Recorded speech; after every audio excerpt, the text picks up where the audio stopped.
Thank you very much for that warm welcome. It's so great to see so many old friends, so many new friends. Mrs. Stone is not with us tonight because she has injured her knee. She's a torn meniscus. She may or may not need a knee replacement. She is sitting home with a giant bag of ice on her knee. She wishes that she could be with you, and she sends her love and deep thanks. Tonight I'm going to talk about Donald Trump, the man. Because you see, this impeachment narrative is something that I personally have lived through myself, having worked for our 37th president, Richard Nixon. And many of you know that on my back I have a tattoo about the size of a grapefruit. It is a daily reminder, not really a political statement, but a daily reminder that in life, when things don't go your way, when you are knocked down, when you are defeated, when you strive for something you really want but you fall short, when you are disappointed, when you're ready to throw in the towel, that's the time you have to get up off the mat and get back in the game. The story of our 37th president is a story about persistence and resilience and comeback. It's an American story.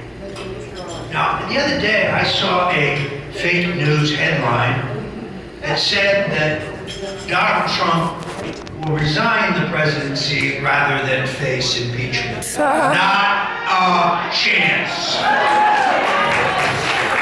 Donald Trump is a brawler. Donald Trump ran for president not because he needed to be president, not because he needed a bigger plane or a bigger house, not because he needed a title, certainly not because he needed a name ID. He was the best known business person on the planet. He's certainly not done it to enrich himself. His net worth has dropped by $2.5 billion since he took this job for the American people. And we know that he donates his salary to veterans.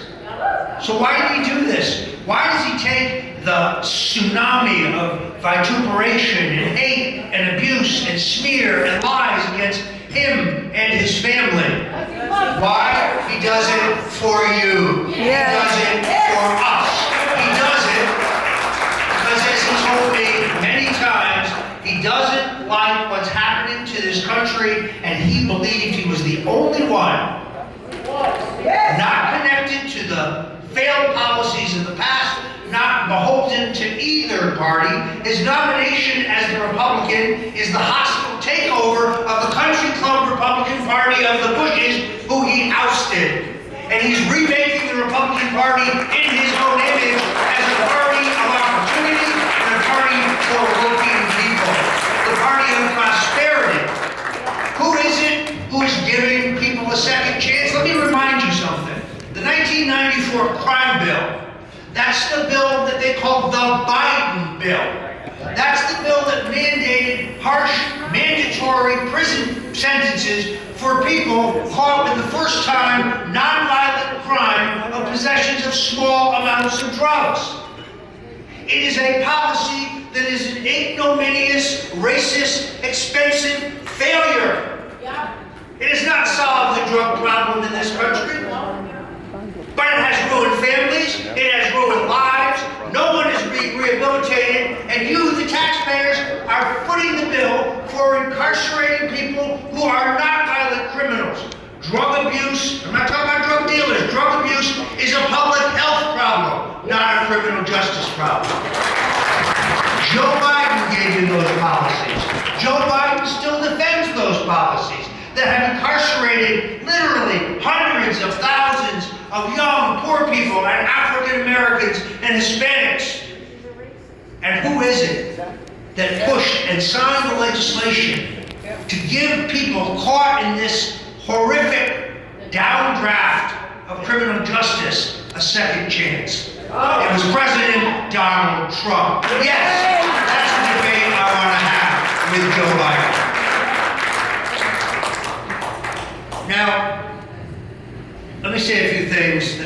about the Trump that I know. Crude, a narcissist, an egomaniac, a lunatic. These are the things they said about Theodore Roosevelt. I like all that. A loner, a weirdo, strange, marches to his own drummer. These are the things they said about Abraham Lincoln. That's right. You cannot judge a president in the middle of his 2 terms. Donald Trump grates against the inside the Beltway 2-party duopoly that has run this country into the ground because he doesn't play the game the way they do. You see, when Donald Trump speaks, he speaks from the heart. He's not mouthing the words written by some 25-year-old speechwriter. He's not working with talking points written by someone else. He isn't operating off of expensive public opinion polls that tell him what to say in order to be popular. And he has saved this country from going over the cliff of globalism because he stands for and believes in American sovereignty, American exceptionalism, and the promise of free enterprise. Donald Trump will never be a politician. He is a political figure. He is the leader of a movement, and he was the last best hope to save our constitutional republic.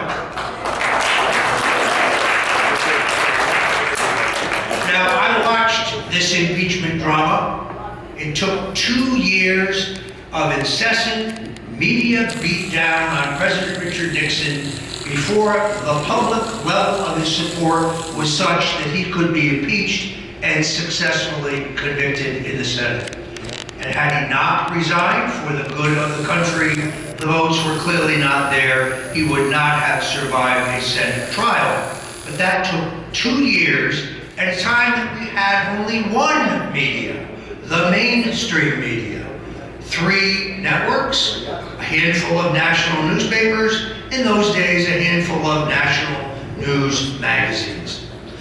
Today, we have a vibrant, robust, alternative media that is based in the internet.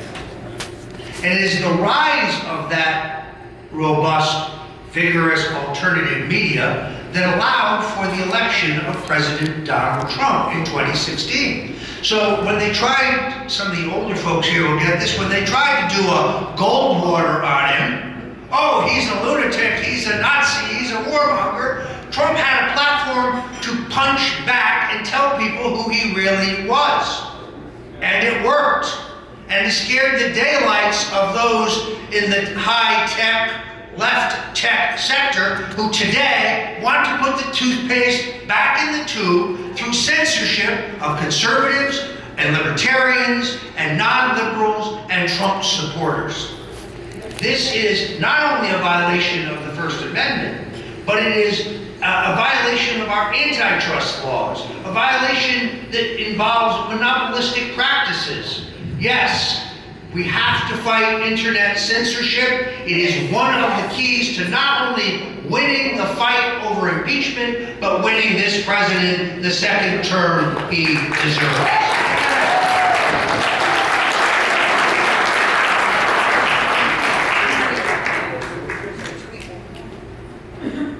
Scott touched on this earlier, and I have been speaking across Florida and across the country, raising money and meeting many, many Trump supporters. And until this impeachment saga began to unfold, I believe that the greatest single obstacle to the president's re-election was the overconfidence of his supporters. I have absolute confidence in the president's ability as a communicator, as a campaigner. I have absolute confidence in his ability to raise more than enough money to run an effective campaign. But after speech, people would come up to me afterwards and say, well, it's going to be a landslide. It's